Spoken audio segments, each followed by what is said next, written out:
Good little audience here. Yay. From Ottawa. Welcome.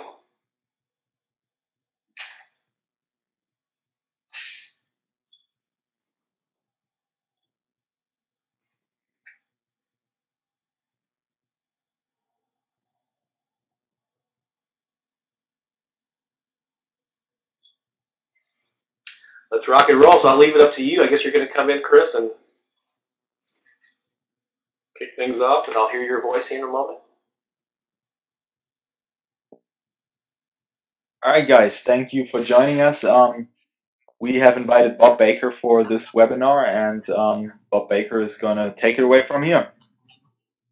Oh, that was short and sweet. Thanks a lot, Chris. I guess to get over my PowerPoint, let me make sure I'm going to click here and load this up and make sure. All right, can everyone see that first slide there? Oops, yeah, there we go. That's the title slide. So welcome, everyone. This is really exciting for me. It's been a while since I've done a live webinar, and I was really excited and thrilled to be doing this for Tunedly. And I want to say thank Chris, who just did that brief introduction there. Also want to thank Andre from Tunedly, who helped me out with the technicalities of this earlier today. And then Mylene, who's, I guess, the marketing person for the company, who originally made the connection with on LinkedIn, and she invited me to do this. And so, yeah, I'm really thrilled to be sharing with you a workshop. I've only done it a couple of times, so really probably a total of maybe 30 or 40 people have actually ever seen this in a live setting. It's never been presented online like this. Says the sound is clipping. I'm going to slow down and hope that it doesn't affect with everyone, but I'll do my best here. We did a little test and everything was working earlier, so let me know if you're having any issues with sound or video. Hello from Jamaica. Awesome. So yeah, this is a workshop called 10 Overlooked Cash Flow Strategies for Songwriters and Musicians. My name is Bob Baker, and for many years I've been running a website that's right there called thebuzzfactor.com. So before I jump into all this awesome stuff I want to share with you, I just want to let you know, in case I can't assume that you know about my history. So I just want to let you know about a little bit about who I am, who this guy is that's presenting this information to you, and then we will jump into the content and all these tips that I'm going to share with you. But basically, I am born and raised in St. Louis, Missouri. It's in the Midwest of the United States. I'm about a 5-hour drive south of Chicago, if you can picture that on a map if you're from another country. But basically, I've been a musician for over 40 years. I'm a guitar player, a singer, and a songwriter. I put out several independent albums of original music over the past couple of decades. And so I've been an active musician. I'm primarily known for the topic of music marketing. Actually, they're over there in the upper left-hand corner is the book that I'm probably best known for, called the Guerrilla Music Marketing Handbook. That came out over 20 years ago. My first book came out 25 years ago. I've since published like 15 physical books and a whole lot of other ebooks and audio programs and online courses and live workshops based around the topic of music marketing and sort of self-empowerment for independent artists. But I started off as this curious musician here in St. Louis, Missouri. I used to publish a local music newspaper years ago, and it gave me the opportunity to interview artists at all different levels, and I always found myself picking their brains about what they did to succeed. Started putting those in columns, and then been online since the mid-90s, and so I was kind of a little bit of a pioneer when it comes to online marketing and independent publishing. I was going that DIY indie route long before it was the cool thing to do. And so the book there, the Guerrilla Music Marketing Handbook, I said, it's kind of my flagship title, kind of launched my career in the 90s. It appeared in the movie The School of Rock. There's a little screenshot of that movie with Jack Black from many years ago. And then I've done a lot of cool things that have come my way over the years. I published, our Berklee College of Music approached me like 10 years ago to create a online course for them called Music Marketing 101. There's done a lot of cool stuff over the years. says, I think it's better when you talk on the side of the microphone or turn down. So it's a little bit too hot. Maybe if I push away from it a little bit. I think you need to back off the mic a bit or turn down the gain. Let's see here. Do I have a gain? Oh, I do have a. How's this? If I do this, check, check, 1, 2, 3. Is it check, check, 1, 2, 3. Okay, cool. Let's back. I'm used to being a singer and being on top of the mic, but it might be overdriving it. Much better. Oh, awesome. Thank you for letting me know that. I'm gonna keep an eye on the speaker. Speak loud to test it. Check, check, 1, 2, 3. Hello, hello, mic check. Sibilance. Can I get some more monitor? Take the guitar out of my monitor, okay? See, I am a real live working musician, in case I didn't mention that. And speaking of that, yes, I've been much more than just this marketing expert watching this from the sidelines. I'm actually a real live working musician, have been for many years, and I have the embarrassing photos to prove it. Is this better? So yes, that is me taken sometime in the late 80s with the perm there on the left-hand side. And for those of you who don't know your rock and roll history back in the 80s, if you were playing in a rock band, you were actually legally required to get a perm. I'm just waiting for the laughter now. And yes, that is me also forming the band Pyramid Shot back in the day. And I am on the lower right-hand side of the bottom of that pyramid. Hopefully some of you are laughing wherever you are. And yeah, I'm the guy that kind of looks a little bit like Steve Perry from Journey.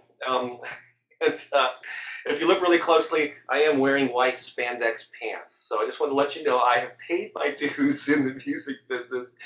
So let's move on. And I continue to this day to perform part-time, but I've been an active working musician all of these years. There's some photos of I've been collaborating a lot with my girlfriend. We run a choir, and we also perform as a duo. And there's a couple of the albums that we put out over the years. So just to give you a little history of who this guy is that's talking to you here. So let me ask a question. You can pop an answer in the comments there, but it's kind of a rhetorical question. I assume everything is good at this distance. Okay. And this is the volume level. How many of you are making too much money from music, and you don't need it anymore? You're pretty happy, right, with where you're at? I'm assuming that's not the case. Feel free to leave a comment.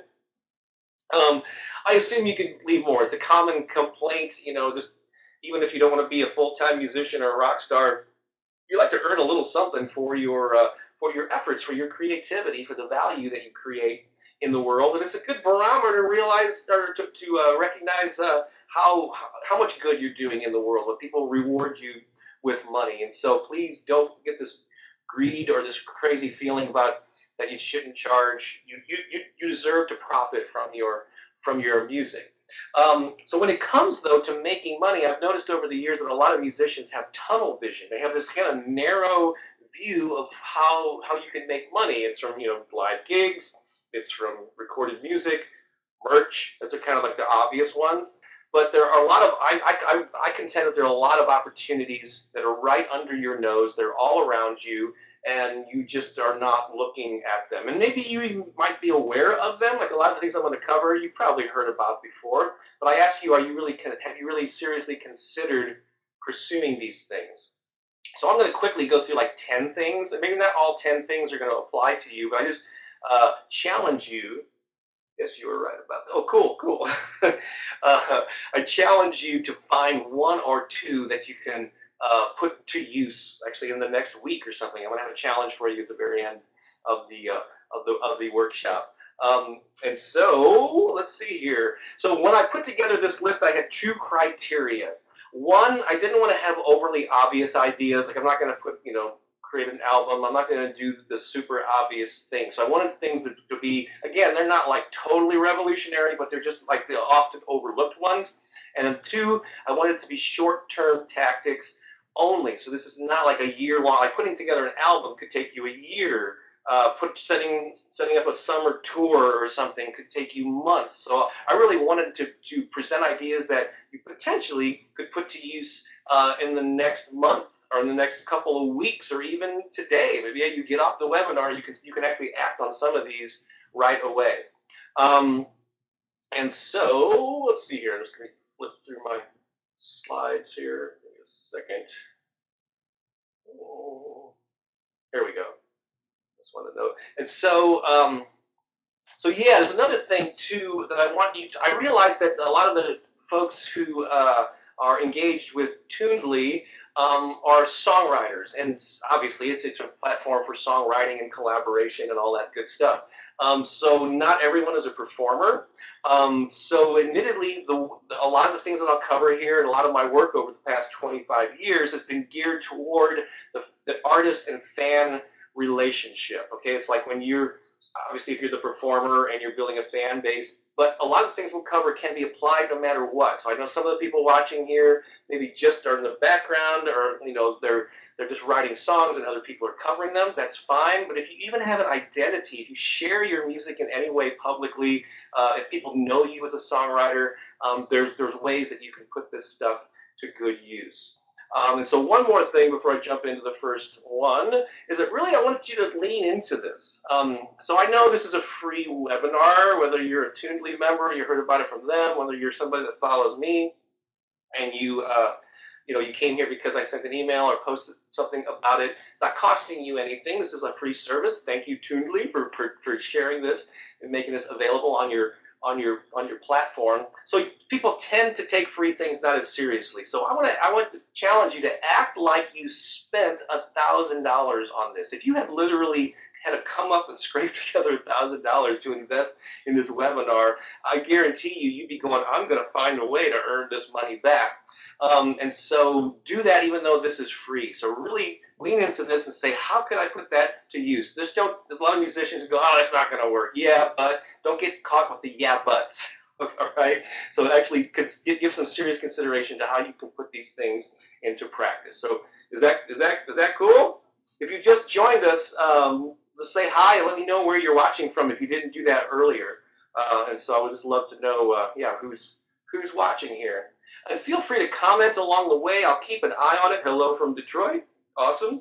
I can't guarantee I'm going to stop and answer every question that pops up, but if you want to comment on the things, even if I say, yeah, I agree, or what about this, feel free to post that in there, but we'll have an official Q&A section toward the end. Got to keep an eye on the time, so I'm going to have to start buzzing through these so we can get it all, squeeze it all in. All right, from Naples, Florida. I was just there a couple of years ago. Actually, one of those photos from my girlfriend and I was taken at a church in Naples, Florida 2 years ago. So that's pretty cool. And hi from Ottawa, Canada. All right, let's jump into number one. Again, these are often overlooked and from Arizona. Cool.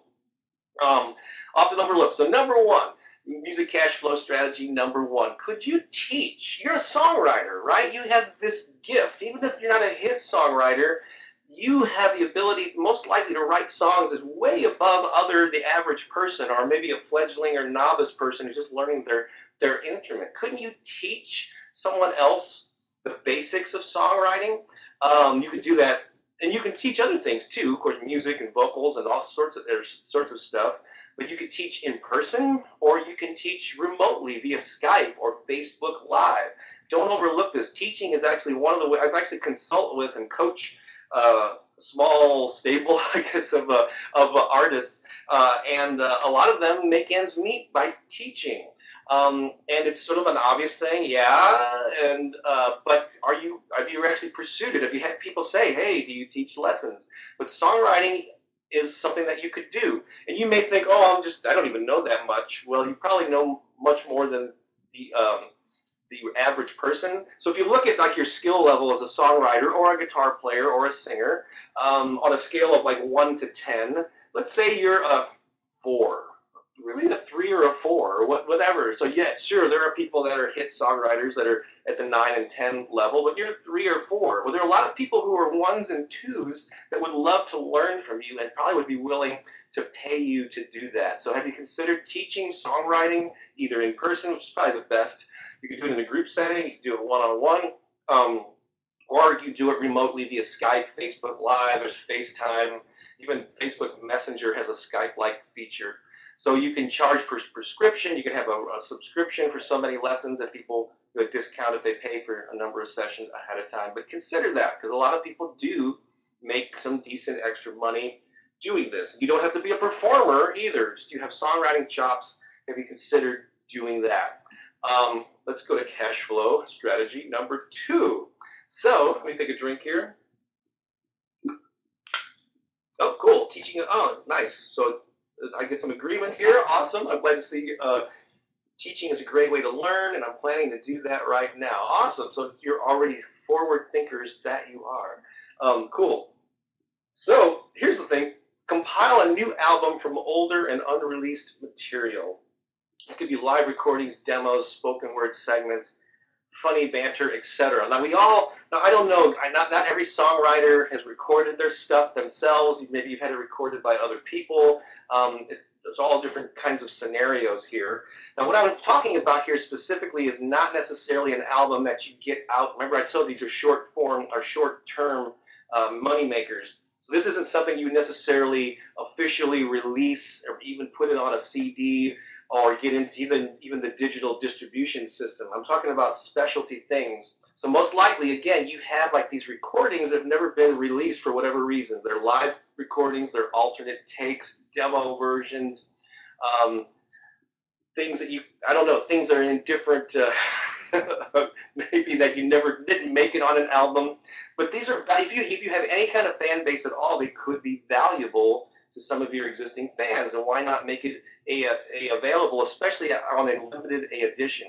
So yeah, here's the thing, make it a limited edition. You could go with the physical route. If you don't know about a website called Kunaki,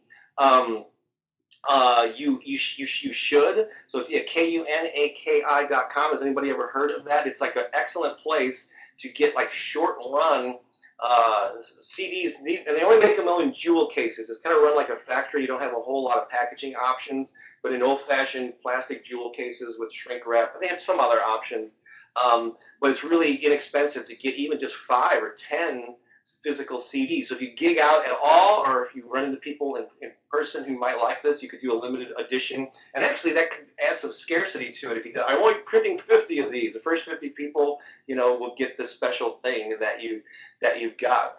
But a cool way to get it, make it available digitally without going through iTunes and the digital distribution and paying for that, is to use a site called Bandcamp, which is really cool. It's like a DIY a website where you can upload your own WAV files and create your own albums. You can change them up at any time. You can take them down.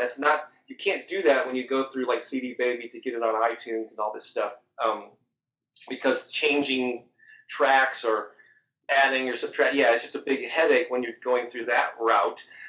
But with Bandcamp, you control it yourself, and the money comes right to you. So think about a limited edition stuff that's never been released, or stuff that you're working on that your fans just might be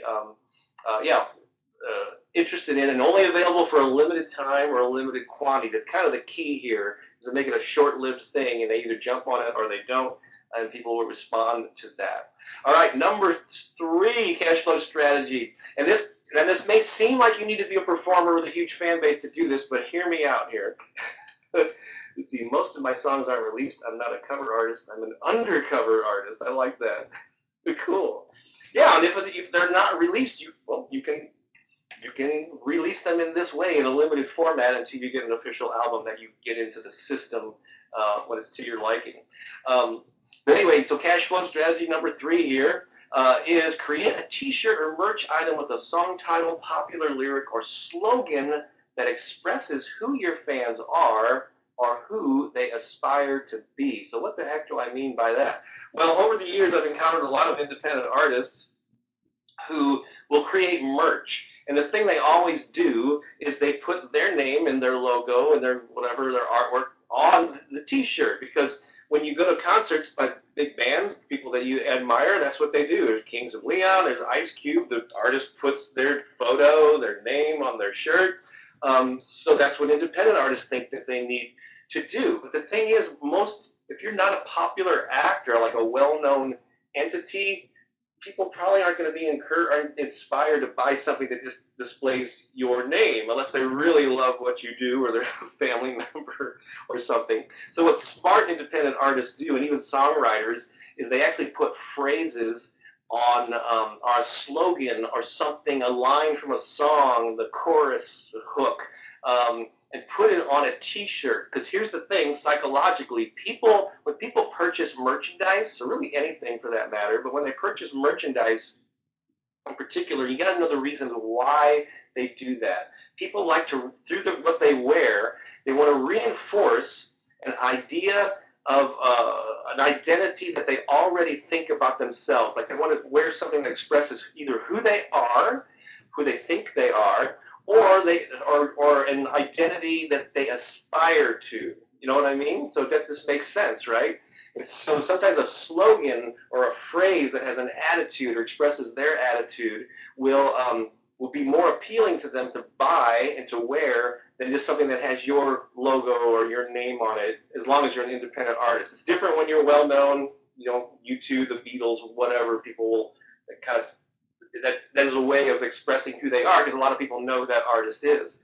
And so that's what I want to encourage you to do. Is there a phrase from one of your songs, or is this a joke you have with a group of friends that you can put on a T-shirt and make it available to people? Here, here's just some other funny examples. There's a kind of a little spin-off from of the Sex Pistols album, Nevermind Sandra Bullock.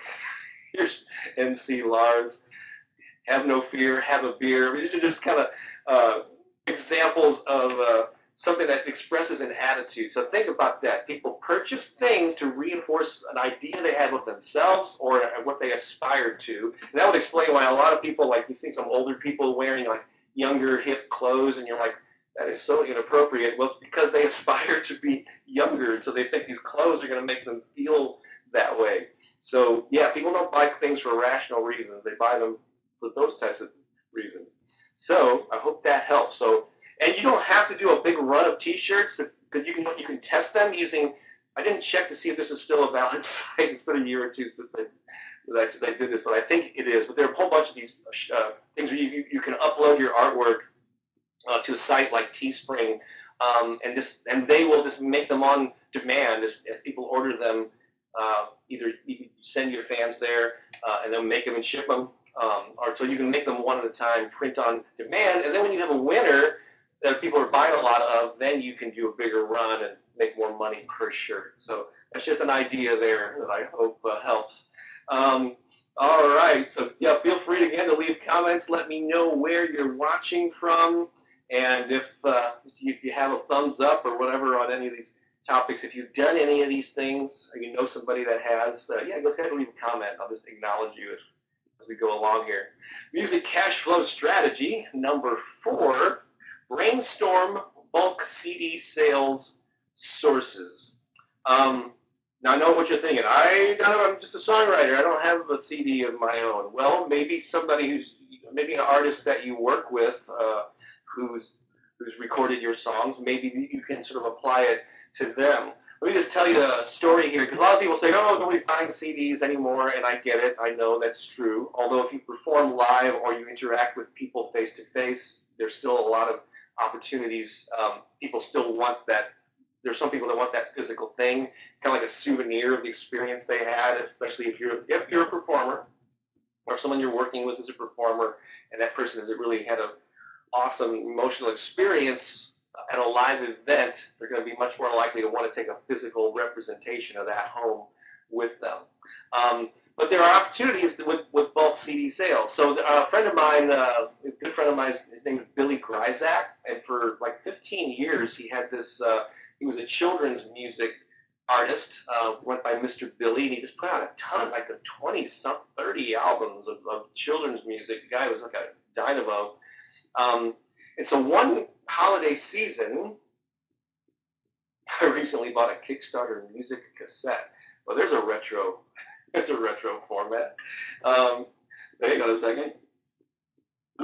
So a few years ago, Mr. Billy, or Billy Gryzak, was at the mall during the leading up to the holiday season, and he noticed there was a Santa in the mall, you know, greeting all the kids and all that. And he noticed that they were, for each child, they were giving away this DVD of some sort of a kid's film or something that they had gotten, a promotional thing that they paid for, though. And he asked for the mall manager who was in charge of the Santa, and had a conversation with him, and said, hey, how much are you paying for that CD? I can't remember whether it was a few dollars or whatever, or for the DVD. And he said, well, I got this children's album of all Christmas music. I'm a local, I'm a local resident here near the mall, and been a children's artist for years, and I actually have a CD of Christmas songs. You think next year, if I could give you a good price on it, would you give that away instead? Have a little local flavor to it. And they actually made an agreement to do that. And here's the thing, I don't think at the time he had that conversation, I don't think Billy actually had a Christmas album available, but he quickly, or by the middle of the year or whatever, he put one together, created one, because he's pretty quick at the recording. They're kids' songs, so they kind of are simple tunes. But he sold 1,000 of these Christmas kids CDs to the mall for $3,000, for $3 a piece, just because he had that conversation and his eyes were open to those opportunities. So I thought that's a pretty cool story. So maybe you don't have a CD out, and that's not an option, but are you friends with an artist who does? Maybe they have a specialty. Could you maybe broker a deal with an organization and talk to them and maybe get a cut of it? Because this is money that they're not pursuing, they wouldn't have gotten otherwise. So maybe you know an organization. In fact, here's a story with myself. So I mentioned earlier that I've been partnering with my girlfriend for the past 10 years or so as a musical duo, and we put out a number of albums. And we put out this EDM type of album a few years ago called Soul Massage. Now, the music has nothing to do with actual massage therapist type stuff, but it has it in the title, and the president of the Massage Therapist Association in Florida was Googling and came across our album, and she was looking for a gift to give to all of her different members, dozens of members across the state of Florida, and it ended up buying a bulk, like 50 of these CDs from us, just because it had the word massage in it, and she liked the music, even though it wasn't officially massage music. It was a little up-tempo for a massage session. So I have personal experience with this too. This came to me, but you can also pursue these opportunities or just start thinking about them, brainstorming of either what music do I have or what do my friends have in a physical form that maybe I could pair up with an organization or some kind of a retail store or something. So it's an opportunity that's often overlooked. Cool? All right, here we are about halfway through. Oh, cool. So, all right. Is everybody good? Give me a thumbs up or something there. Just to let me know you're still here. You're leaning into this. Cool. Awesome. Cool. So I'll keep an eye on the comments, but I'm going to keep rolling along here. In a second. All right, here we go. So music cash flow strategy number 5: ask your fans for performance, venue, and house concert leads. This is really awesome. Now here's the thing. I'm sure you know this. Again, this is not something that's the first time that you're hearing this. House concerts have been around for a long time. This is basically where a fan or an individual will have an artist that they love in their home, and the host, the homeowner, will invite all of their friends to come to this thing. It's very intimate, and a lot of artists will blow it off, but the people that have really taken a deep dive into doing house concerts rave about it. It's a more intimate experience between you and your fans, and so you have more connections, you develop more relationship. Great info so far. Oh, cool. Yes, lots to digest. Good, great. Oh, awesome. Undercover artist. Oh, funny. See the slide. Okay, cool. I'm sorry you're not getting the sound there, but I think everybody else is. So fan relationships, and I maybe some other time I'll do another workshop talking about more marketing and the importance of developing these really not intimate, but close relationships with your fans. And so house concerts do that. You can actually talk to people. It's just a more personal setting, and then a lot of artists have found them to be incredibly lucrative. And so even, again, whether you're the songwriter, even if you do maybe you're too intimidated to seek out the big venues, but maybe in someone's home or have people over to your own home, that could be a way of sharing sharing your music. And here's a case study or an artist that you may have heard of. Her name is Shannon Curtis. I first interviewed her about 4 years ago, and she put out a book. And back then, her book was about how she made like $25,000 performing house concerts, like in a 2-month stretch. Since then, I've become friends with her and her husband Jamie, and they've beefed that up to where they do like 80 dates every summer. They're gone for like 3 months, traveling coast to coast across the United States. And her whole performance business model is doing concerts in the homes of her fans. Now, there are existing house concert circuits, but she doesn't even mess with those. It's strictly the people who know her already and love her music, and they got this whole system set up. So yeah, check out shannoncurtis.net. And she's an amazing artist, a very smart, savvy couple, but they're all, like I said, it's very lucrative, doing like 25 to 30 people or so at a time. There's a photo, I guess, from one of her house concerts. And they sell merch, and it's just very successful. And so consider that. And check out, yeah, Shannon's got some interviews and so on that are really revealing in that regard. And so you never know what can happen with a song or a CD. Indeed, yeah, that's why you should keep putting stuff out there. Because sometimes people want to hold back and wait till everything is perfect with the recording and so on. Really put anything out in the world. I'm encouraging you to take action, just share stuff. Even if it's a demo recording, even if it's you going live on Facebook and just playing a new song that you're working on, the more you share that, the more awareness you create, and the more sort of synchronistic opportunities will come your way. So you never know what song or CD is going to hit. And I'm not talking about like Billboard hits. Like I know a lot of, and that's great. You should have that vision, and that may come to you. But even if it doesn't, there's so many ways to be successful on more moderate or levels that can be very fulfilling and lucrative as a creative person. All right, so music cash flow strategy number 6, and this you can do whether you're a performer or like a serious performer or not. Present a music-themed retreat or workshop.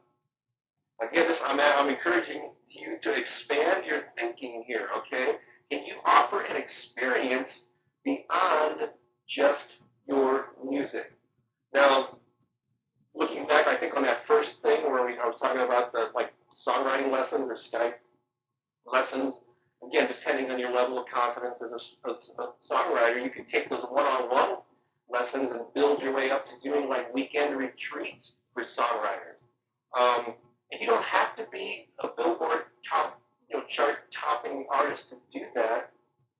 Even if you just, again, have a little bit of skill, if you're the person coordinating all of this stuff, and people will appreciate that. Maybe you bring in a better-known songwriter as the headliner, like you're the one who organizes it, and by association, your reputation will grow. And so again, but it doesn't have to be specifically on music. Do you have a specialty or another interest in your life that you can tie into music? I think I have a couple of examples here. So there's this, there's this group, Deva Pramal, I think is her name, or either husband or partner, Nitin. They do this like chant kind of music. It's like real spiritual and real world music type thing. She's got this really sort of angelic kind of voice. And so it's a very much of a niche thing where they appeal to a certain type of crowd into the spiritual and the kind of, I don't want to say old hippies, but you know what I mean. I actually hang out with a lot of those types of people. So they do these like retreats around the world where, yes, their music is played and they do like meditations and chanting, but it's more about an experience that they create. There's just a little screenshot of something that I took of them. So how can you combine music with a passion of yours and create an experience for people? So think outside of this songwriting box that you're probably stuck in. There's another example, someone I met years ago in Salt Lake City, Lori Cunningham. She was a musician, singer, songwriter, but she took hang on a second. My sound seems to have deteriorated. Anyone else experience the same? It seems like feedback. Same here. Maybe it's audio buffering. Still bearable. I'm streaming from space, yes. So, am I okay now? Should I slow down? Am I talking too fast? So yeah, I still have an internet connection. But, so I'm going to continue here. I apologize for any glitches. But Lori, she's really into health, and so she combined her interest in health with her interest in music, and now she has this whole music health coach brand that she promotes. So she's still doing music, but she's combined it with her passion of hers. So she creates, like, a lot of her music is focused on healing and meditation, guided meditation, and music that is supposed to soothe you and relax you and activate whatever biologically to help you heal. And she probably does workshops where it's more than just music, but they're talking or educating people as well. So you can have retreats and events. So here's what you can do with this. How do you make money from this, Bob? Well, if you decided this was a good thing, you think you might have some potential, you could set a date, secure a venue. Hopefully it's one that's you either have free access to with low cost. And you can start, even though it might be a month or 2 or 3 or 6 months in the future, you can start selling registrations to it now. You can start collecting money now for an event like this. So think about this. Yeah, how can you combine your unplug the microphone and plug it back in? Should I do that? So let me just ask, am I still having audio issues? Pause here.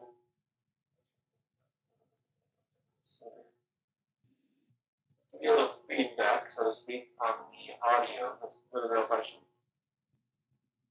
do something with that. Maybe some audio feedback. So feedback, like, is it an echo or is it a squeal? Should I put on headphones? Give me a little. The camera does have a mic, but it's usually not as good as this snowball here. Let me switch it up.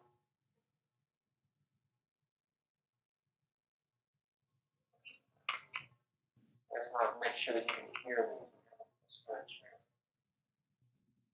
AV settings. I still got, I'm using the blue snowball here. You want me to switch it over? I'm going to switch it over to the other. Yeah, I'm going to go with the mic that's on the webcam. Switching that over. Check, check, check. 1, 2, 3. Did I change anything? Hello, hello. Or should I go back to the snowball? I'm not supposed to be on the webcam mic there. Hello. Go back. It's one person saying. Is that the consensus? Back to the snowball. Check, check, check. How's that? Better before. Like, okay. Now it's the internet connection. Okay. Alright, cool. So it wasn't the mic, it's just the it's kind of a connection. I apologize. That's one of the conundrums. The word conundrum with webinars and live things is that there cause technical glitches. Now we're just going to carry on here.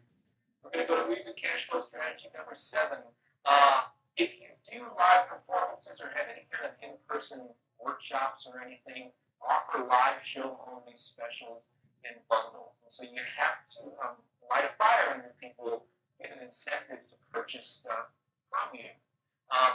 And so I know that a friend of mine, Christine Kane, who's now like this kind of big personal development person, but years ago she was an active singer-songwriter, and she used to have these various packages of where you could buy a single CD, you could buy different packages, but she had this thing where you could package everything, where you could purchase everything that she had, all her albums, all her merch, and she referred to it jokingly as the stalker pack.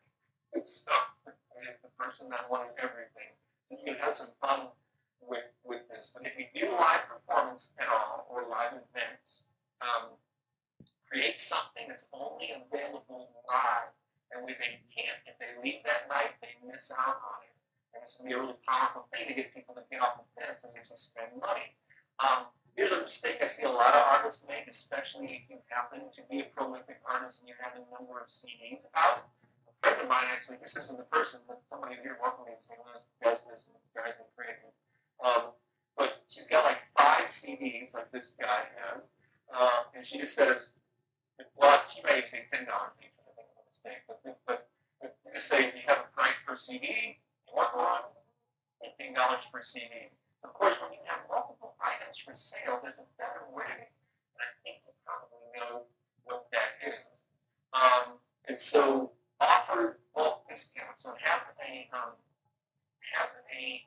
you have 5 of them, offer a special price for one. I think it should be $15 per CD. And they have a special price for 3 and then for 5. What I do, like my girlfriend and I, we have 3 CDs of music out. And so what we do is have a 1, 2, and 3 offer. If you just get 1 CD, it's 15. If you want 2 CDs, 25. That comes down to $12.50 each. So it's $25. And for $5 more, for just $30, you can get all 3 CDs. So that brings it down to $10 per CD. A lot of artists just start at $5 or $10 per CD, and thinking nobody buys CDs anymore. But I think you have 2 or 3 CDs. I think you're leaving money on the table, as they like to say. And so what if maybe you only have 1 CD of your own material, or maybe not. But maybe your music is featured on other artists, or maybe you have other friends that play a similar style of music. Maybe you can work on an arrangement to sell their stuff. I don't know. Or maybe you do a split, you do gigs together. So figure out a way to add more merchandise so you can offer these bundles and live events in particular offer things that are only available at the events. And don't cheap out and think that everyone is, nobody has any money. There are fans actually who will have some disposable income. They want to support you for giving the opportunity. All your offerings, $10 offerings, but never spend more money or they won't think of it. And so, do yourself a favor. Well, another thing you can do is name your own price too, especially if you're playing, like the guy I talked to years ago, playing like ski resorts, where people tend to have a little more money. He said, I really want you to go home with this. So whatever you got, even if it's nothing, I just want you to go home with a CD and then pay what you want. And he said sometimes you get a lot more per CD doing that. The average thing, per CD that you receive than you would have had you had a set price. So that's another option depending on where you're playing.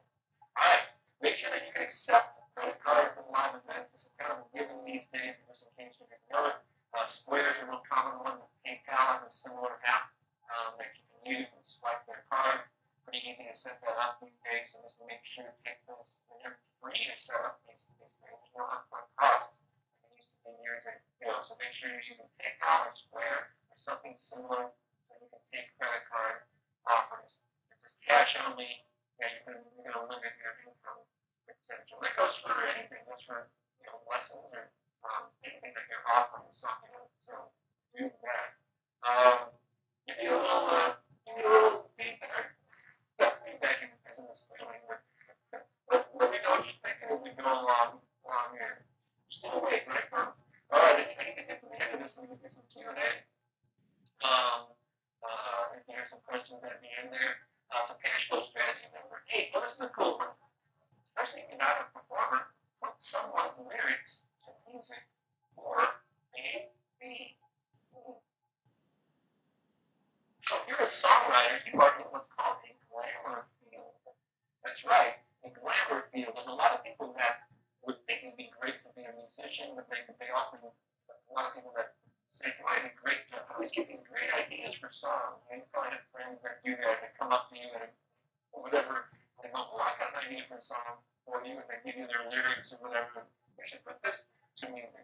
Well, you can satisfy those people for a fee. It's a friend or family member. But why not hang out your shingle and offer a service where you can put someone's lyrics to music and maybe even record it for them if they have those abilities, or team up with someone that has a home studio or whatever. But and I know several people that make some extra money doing this. So the next time somebody comes up to you, and says, oh man, I'm not a songwriter, I'm a lyricist, and it makes them a poet. Yeah, and lyricists, they need to team up with someone. But offer that as a service, because you can't really partner. You don't have time to partner with everybody that's hanging out with different people that want to co-write. and maybe some people are interested in being professional songwriters. They just want somebody to put their lyrics to music. And so why not offer that service and be compensated for it? Another thing that some artists do, cash flow strategy number 9, write customized personal songs for a fee. Earlier I mentioned Shannon Curtis. She's the house concerts, the gal that is on the house concerts that I mentioned. Let me know how the audio is. Is it okay? Is it buffering? Are you able to hear me? Hello? Is this thing on? So well, Shannon makes a lot of her money from this house concert model that she has. She also has a couple other things that her and her husband do. One of them are personal songs. So someone has a wedding, or they want to do a tribute to someone who's passed away, and they just have a good idea of a song. Shannon offers this very thing. And she basically have a concert on the phone with somebody, and for a fee, gather information about the person or the thing or the event that they want the song written about. So she kind of fully understands it and where they're coming from, the emotion behind it. And then she'll go away and craft a song and we'll record it for them. And they have actually 5 levels of offerings. So at a lower level, for a few $100, she'll just do a simple piano and voice or almost unintelligible now. Okay, that's stubborn. No, that's not the case for everyone, but I'm doing my best here. So yes, and so she will, for one price, she'll do a simple voice and piano. For a higher price, they'll do more of a production with drums and embellishments and harmonies and all that stuff. And for an even higher price, they will also add a music video to that service to put together. Because her and her husband have all the abilities to do that stuff in their home. So can you do personalized and customized songs for events, special occasions, with birthdays, weddings, whatever the case may be? There are people out there that would be willing to pay for even jingles for businesses or whatever. And my friend Harold Payne does a similar thing. Prime event service offerings, there's improvised funny songs. I think this is also from his website. Personal custom song performances, private event offerings, songwriters, improv booth, sweetheart serenades, and he's very creative in this, kind of personalized songs. And he's pretty good at making stuff up on the spot too.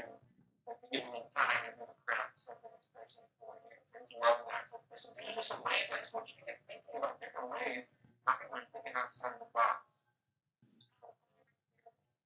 Alright, number 10, we finally reached the top of the hour. Offer 3 payment options with your next event or music sale. So whatever it is that you're offering, consider whether it's lessons, whether it's the personal songs thing, whatever that's starting events, a new album, consider offering 3 payment options and add perks at higher amounts.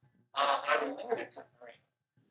And so you can think of this as kind of a mini Kickstarter rewards type of thing. So you can really Kickstarter where they collect, where people will invest or whatever in a project, and the person has the higher the dollar amount that you put into their Kickstarter, the more perks that you get.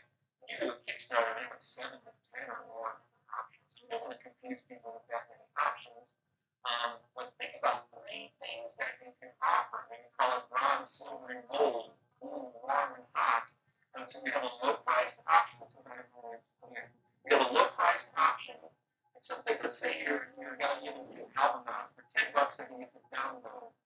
For maybe 25 or 30, they get the download and a physical CD and some other program from you. Then maybe there's a $50, $60, $75 option. If you purposely make that high, where not a lot of people will take it, but you may get the occasional person that will take the higher priced option. And psychologically, offering the higher priced option will make the others seem less expensive or affordable by comparison. If you only offer the $10 option, maybe money on the table. So what could you add on to these things at the higher level? So if it's an event, it could be prepared seating. If it's an event, it could be meet and greet. We have bonus material, again, unreleased tracks, live recordings, alternate takes, songs that you never released would be something that you can offer. How about a personal call or Skype? Maybe you call someone up on their birthday, sing happy birthday to them on the phone or on Skype. You can offer to tweet. You can Facebook and social media shout outs to people that is one of the perks they get at the higher levels. Maybe they automatically get access to future stuff. Maybe they get, if it's a couple $100 or something, maybe you'll do a private concert in their home. So just think about it. Think about all the things you can offer and then package it in a low cost thing that you would be only get a digital download or something. Mid-range price thing that you get number of perks, and a high price thing where they really get some cool stuff that they have to spend money on. And so those are just some options. And some bonus cash flow strategies, send a special offer to your previous and current buyers. In other words, your mailing list of customers and fans. You do have one, right? So whether you're an active performer, if you're just known as a songwriter, you really need to have an email list of people that you that are interested in what you do. This is like your number one marketing asset. So I highly encourage you to collect names and emails and create an appealing reason and give them some perks to get on to sign up for your list. So that's my final tip there. Here's just an example of what they call a squeeze page, where you can send people and tell them what they're going to get when they get on your list, and have them enter their name and email and sign up. So that's so before you do Q&A, a couple things. I just want to encourage you. So again, I've been doing this a long time, and I'm going to actually follow the advice that I just gave you of offering perks. Some of you, I've been doing this a long time. I have a ton of different blog posts and podcasts and videos that I do to help independent artists to thrive as a musician. And so if you'd like some of that, I got some free things of my own. I call it the Music Marketing VIP list. And I've got a number of reports that you can download immediately. And all you have to do is go to my main music marketing website at thebuzzfactor.com. And it's thebuzzfactor.com. And you go there, look over in the right-hand column, the little icon or the image of the Music Marketing Secrets cover there. Click that, and you can easily just enter your name and email, and you'll get an email right away with a list of download links to get a lot of free stuff that I just like to give to you as my way of saying thanks for watching this, and I hope those things help you. Got years worth of blog posts and podcasts and things that you can consume at your own pace. And then, if you want to take a little deeper dive, I do have many books and online courses. The three of them I just want to point out here is that flagship title, one of the best known for, is the Guerrilla Music Marketing Handbook. If you're able to just purchase one thing from the website, it would be that book. It's a great way to demystify marketing, and as people have raved about it over the years. And then a couple other books that have done really well, and people have raved about the 5-Minute Music Marketer, which literally has like a list of 151 things in different categories that you can do that literally take 5 minutes or less. So if you ever complain about not having enough time to market, that book would be very helpful. And then another book that came out recently called The 9 Irrefutable Laws of Music Marketing. And basically, these are like 9 timeless principles that you can apply to building a music career, no matter what the next app or hot website is. These are the timeless principles that you apply to things, no matter what the flavor of the month is. And so I hope this was helpful. Do we have any questions? If you can hear me, we just have a few minutes left, but pop one or two in there, and I'll do my best to answer it before we sign off here. Maybe a little bit of a delay. I know I took up most of the hour giving you all this stuff. So got a few folks on the line. Pop in a question there. If you want to. What is your number?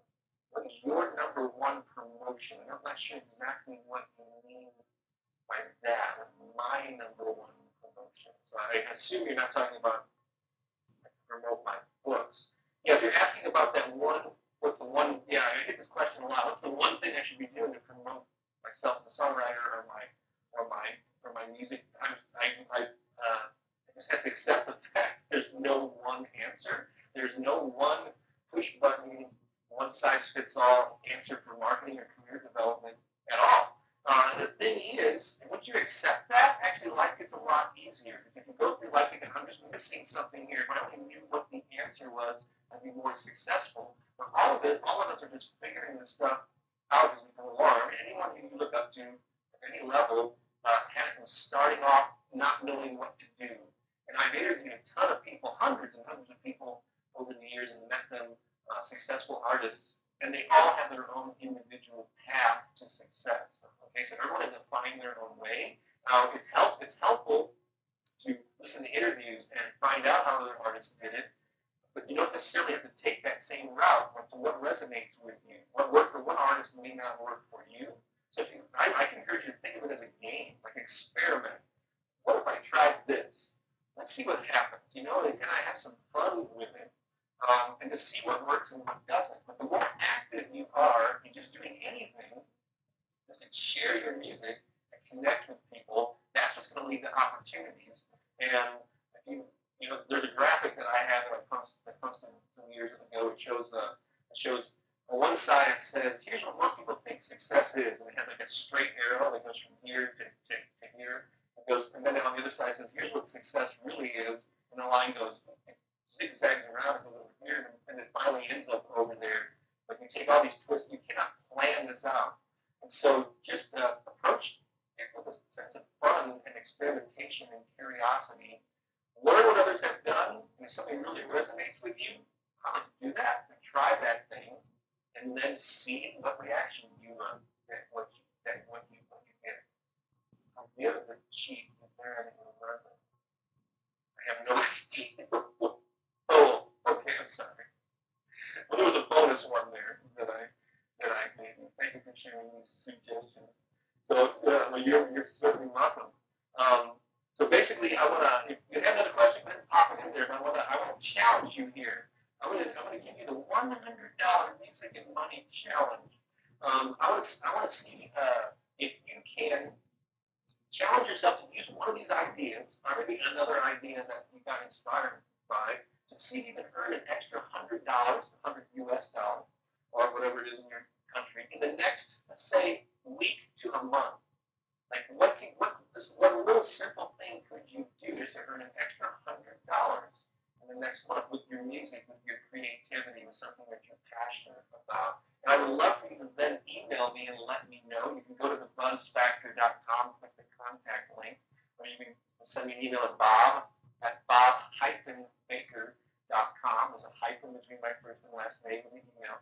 bob@bob-baker.com. Let me know what worked for you. If you have any additional follow-up questions, you're not hearing me here. I would love to know, but I would challenge you, really lean into this and see if you can do something to earn an extra $100 in the next week to 4 weeks. What do you think about sites like Django, where you have to pay to have your music playing? Is this a good way to promote your music? I don't know a whole lot about those sites, to be honest. I don't recommend them generally. I really think the organic, if you got money to blow and you would test it, great. I don't know that much about that site. I don't know what the return on investment is. There's a lot of things out there. You pay money and you get a lot of fake bots that suddenly add your Twitter followers or whatever. So I just think the organic approach is the best. Gives us a boost. Yeah, thanks. So you are certainly welcome. So Chris, do you want to come back in with your audio and wrap things up? Well, I just want to say thank you. Again, there's the website. All right. We made it to an hour. Hey, Bob. I hear you. Is my voice as messed up? I can hear you clear right now. Yeah, you sound fine. You can? Okay. Yeah, your audio kind of went down. Yeah, thank you for coming in. I just hear feedback on my end. Okay. Thank you guys for joining, and awesome, great. Yeah, it was great having you here. We learned a lot. It was very informative, and yeah, all of you, if you have any questions for Bob, he shared his email address. You can also pop me an email, and I will put it over to Bob. And yeah, great to have you. All right, thanks a lot, Chris. I appreciate everybody who tuned in. Have an awesome day, and I hope to connect with you all soon. Alrighty, thank you. Bye. All right, so long.